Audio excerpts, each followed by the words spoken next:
آج کل یہ بھی دیکھا جا رہا ہے کہ چھوٹے بچے موبائل کے لیے بہت ضد کرتے ہیں اور والدین بھی کہتے ہیں کہ بھائی دے دو تھوڑی دیر، اس کے تنگ ہونے سے ہم بچ جائیں گے. پھر یہ نہیں دیکھتے کہ وہ بچہ اس میں دیکھ کیا رہا ہے. تو اب ظاہر بات ہے کہ یہ تو خطرے والی بات ہے کہ بچے کے ہاتھ میں موبائل دے دیا، اب وہ جیسا چاہے اس کو استعمال کر رہا ہے. تو کس طرح کوئی ایسا وظیفہ آپ بتا دیں کہ بچہ موبائل بھی نہ لے اور تنگ بھی نہ کرے، ایسا وظیفہ بتا دیں. ایک بہت بڑی شخصیت ہے پاکستان کی، میں نے دیکھا وہ گفتگو فون پہ کر رہے تھے، تو وہ اس طرح نا کپڑا یوں رکھ کے موبائل کے سامنے اپنے شملے کو، کہ موبائل سے بات کرتے ہوئے شملے سے، اور پھر وہ آواز کو سن رہے تھے.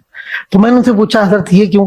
کہنے لگے اس سے جو شعائیں نکلتی ہیں ان کے نقصانات بہت زیادہ ہیں، تو موبائل کا بہت زیادہ استعمال، یہ وہ جن کی عمر کم 60 کے قریب ہوگی، یعنی وہ ایک شعور رکھنے والی شخصیت، تو وہ دیکھیں کہ موبائل سے بچنے کے، اس سے شعائیں نکلتی ہیں اور اس کی انسانی زندگی پہ اثرات ہوتے ہیں. تو اب اسی طرح جیسے آپ نے کہا ہوگا، کئی ڈاکٹر یہ کہتے ہیں کہ موبائل کو جب رات کو سوئیں تو دور رکھ کے سوئیں. دور رکھ کے سوئیں. اب جو پوری رات موبائل استعمال کرتے ہو، اور پھر آج کل مائیں، والدہ یا والد کا یہ بھی، ماؤں کو دیکھا ہے کہ وہ جان چھڑانے کے لیے نا بچے کو موبائل کھول کے دے دیتی کہ بھائی مجھے ڈسٹرب نہیں کرے. اب ماں کو یہ نہیں پتا میں اس کو موبائل کی جو عادت ڈال رہی ہوں، پھر یہ موبائل میں لگ جائے گا، نہ وہ اسکول کا، نہ وہ قرآن کا، نہ وہ دعاؤں کا. کھانا کھاتے ہوئے چھوٹے بچے سر وہ گیم میں، چھوٹے بچے آپ دیکھیں گے وہ گیم کھیل رہے ہوتے ہیں.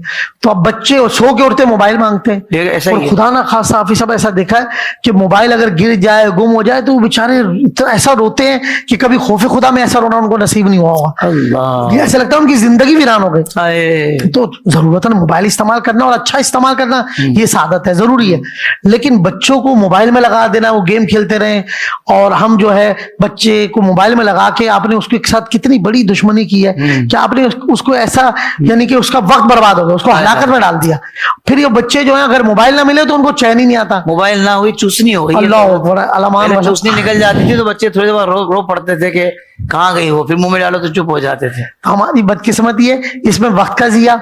پھر وہ اگر خدا نہ خاصا بچہ لغویات میں، فضولیات میں، آپ کو پتا فیس بک پر، یوٹیوب پر آج کل جتنے گناہ ہو رہے ہیں تو ان کا غیر ضروری استعمال ہے.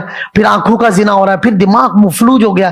تو الامان والافید والعیاذ باللہ، میں سمجھتا ہوں کہ یہ بلڈ کینسر سے بھی بڑا مرض ہے موبائل کا بیجا استعمال کرنا، فضول استعمال کرنا، کیونکہ یہ آدمی کا وقت تو برباد کر رہا ہے، ساتھ ساتھ اس کی آخرت بھی داؤ پہ لگ رہی ہے. تو اس کے لیے ایک وظیفہ ہے، ایسے بچے جو موبائل کے بغیر نہیں رہ پا رہے، یعنی سرکشی کی طرف ہے، نافرمانی کی طرف ہے، موبائل پہ جھگڑے ہو جاتے ہیں. موبائل نہ دلواؤ تو بچے آج لگتا ہے کہ وہ کھانا چھوڑ دیتے ہیں، موبائل کے بغیر زندگی ادھوری. آپ بالکل صحیح کہہ رہے ہیں شاہ صاحب، ایسا ہی ہے، اور اس کا سامنا کرنا پڑ رہا ہے ہر گھر میں. اور آپ دیکھ رہے ہیں سوشل میڈیا پہ کیا نہیں اتنے گناہ. ایک تو جھوٹ، غیبت، چغلی، ایک گناہ ایسا ہوتا تھا کہ ہم نے جھوٹ بولا تو یہ گناہ اس وقت محدود رہا. اب جو آپ نے لکھ کر گناہ کیا، جو آپ نے گناہ کو آگے شیئر کیا، بتائیں یہ تو وہ گناہ ہیں جو ہم مر بھی جائیں گے، وہ جہاں جب آپ نے کر دیا غیبت کو، چغلی، حسد، بغض کی بنا پر.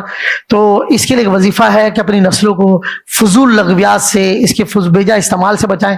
چھوٹے بچوں کے لیے خاص طور پہ والدہ کو چاہیے کہ سورہ قریش 21 ٹائم پڑھ دیں، اور پڑھ کر بچے پہ دم کر دیں. سو جائے جب کر دے تو اس کا زیادہ اثر دیکھا ہے. ایک تو فرما بردار ہوگا، دوسرا ضد چھوڑ دے گا، اور پھر الحمدللہ اس کی برکت ہی ہوگی کہ اللہ کرے آپ کا بچہ قرآن کی طرف، نمازوں کی طرف، دعاؤں کی طرف رغبت پکڑے، تو اللہ کرے کہ اس کے بیجا استعمال سے اس کی جان چھوڑ جائے. سبحان اللہ.